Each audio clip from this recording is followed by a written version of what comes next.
দ্রুত নির্বাচনের জন্য এত মানুষ শহীদ হয়নি বলে মন্তব্য করেছেন অন্তর্বর্তী সরকারের স্থানীয় সরকার, পল্লী উন্নয়ন ও সমবায় মন্ত্রণালয় এবং যুব ও ক্রীড়া মন্ত্রণালয়ের উপদেষ্টা আসিফ মাহমুদ সজীব ভুঁইয়া বুধবার সকালে ঠাকুরগাঁওয়ের বালিয়াডাঙ্গি উপজেলা পরিষদ হলরুমে শীতার্তদের মাঝে শীতবস্ত্র বিতরণ এসে কথা বলেন তিনি।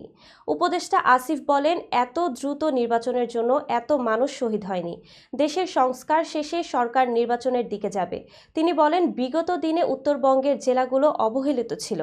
বর্তমান সরকার এসব জেলা উপজেলাগুলোতে উন্নয়ন কার্যক্রম চলছে। বালিয়াডাঙ্গি উপজেলাকে ন্যাশনাল স্ট্যান্ডার্ডে নিয়ে যাওয়া হবে। এ সময় উপজেলা লাইব্রেরি স্থাপনের জন্য 50 লাখ টাকা বরাদ্দ ঘোষণা দেন উপদেষ্টা আসিফ মাহমুদ সজীব ভুঁইয়া।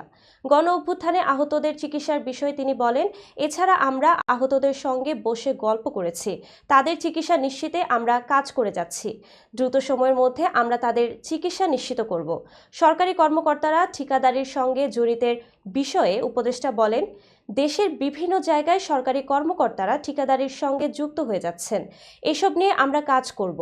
এ সময় জেলার অতিরিক্ত জেলা ম্যাজিস্ট্রেট মোস্তফা সরদার শাহিন, অতিরিক্ত পুলিশ সুপার লিজা বেগম, এলজিইডির নির্বাহী প্রকৌশলী বামুন বিশ্বাস, বৈষম্য বিরোধী ছাত্র আন্দোলনের সমন্বয়করা উপস্থিত ছিলেন।